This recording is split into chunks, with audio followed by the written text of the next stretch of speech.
How did I actually get started in rabbits? Well, a neighbor had to go on vacation and needed their homestead watched, and they had a few rabbits. So that was a great opportunity for me as literally a 7-year-old kid to go over and do something. I could ride my bike over, check on the rabbits. I think they had a cat, a dog, and took care of their home little homestead while they were away. And what I enjoyed the most was the rabbits. They were enjoyable, they were quiet. I could do all of the chores myself. They were easy to care for and enjoyable. I mean, again, who doesn't like a cute little rabbit? And so I kind of got enamored by it. And as we started looking into it, I was like, man, I'd really like some. About another year later, we had an opportunity to get some breeding stock. I started with like 2 Californian does and a Dutch buck because that's what they were giving away. And those aren't not exactly the best rabbit meat breeds, but they did okay and we got started. And so I literally started with 1 buck and 2 does. And again, I was 8 to 9 years old when I first started the rabbits. And we started running them in actually my uncle's old rabbit cages that he had when he was a kid that had been up in the barn forever and ever.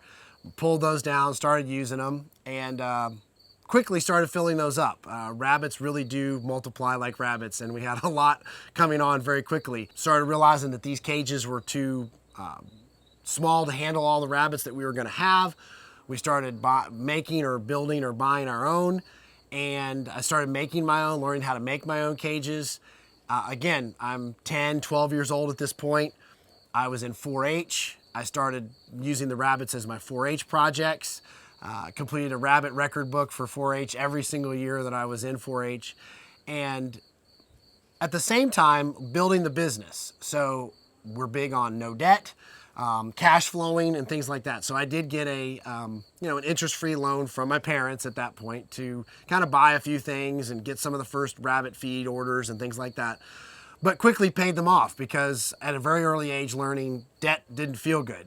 Even though it was interest-free, it didn't feel very good. I didn't like owing people money. Again, a great lesson to learn at this age. I wasn't really good at math unless you put a dollar sign in front of it. So having a business was a great motivation to stay, focus in school, have reasons to learn things. When you're learning square footage and area and a lot of things in math, and at the same time you're doing bookkeeping and things like that in your business, it creates a real why, right? Young people a lot of times search for why, whether it be in school or in life. Having a business was that for me, and the rabbits provided that and that outlet for me to be able to generate that interest. And so when you're sitting there going, why do I need to learn the area of a square or the cubic area of a square or a rectangle or things like that? You begin looking, okay, well, I need to build a rabbit cage that is this big, or I need an X number amount of space for each rabbit. So you become real-time need for what you're learning in the classroom, okay? And that was big for me. And I don't know how many people that'll resonate with, but for me, as being a really hands-on learner and needing to have a why as I'm doing something, the rabbit business itself provided that. Financial planning, bookkeeping, and planning for budgeting, knowing that, hey, I'm gonna have to buy rabbit feed next week.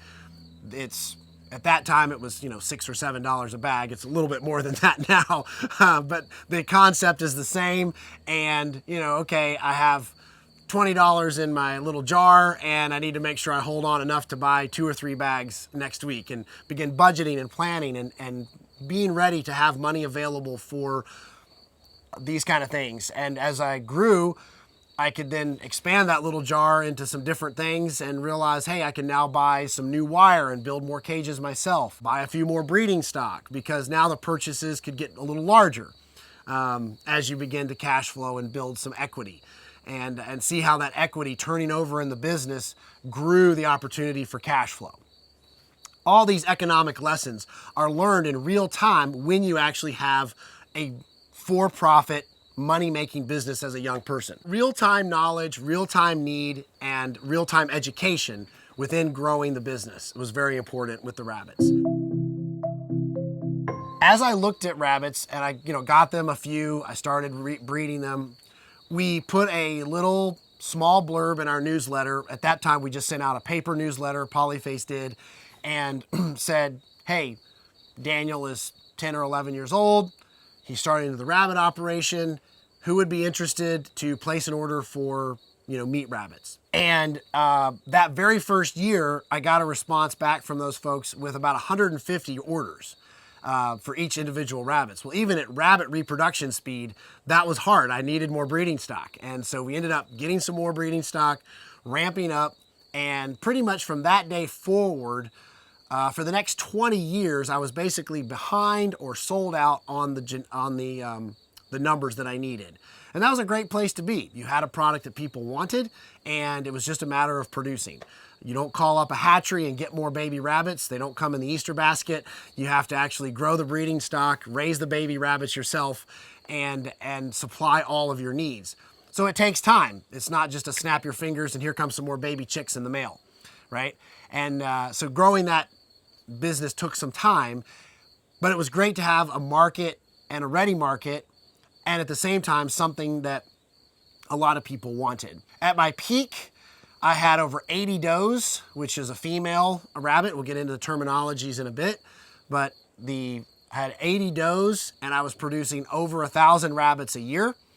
And again, generating enough income to not be lured away from the farm by entry-level jobs. I was earning more than my peers or counterparts at that point in entry-level jobs, so I wasn't interested in leaving the farm to go find other work. At the same time, people were counting on me already. Restaurants had my rabbit on their menu and were dependent on me to supply them what they needed to maintain their happy customers. And that's very rewarding and very meaningful for a young person.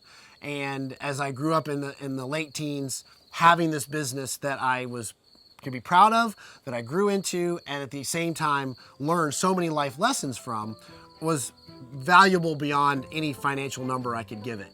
So that's my why. That's why I got started.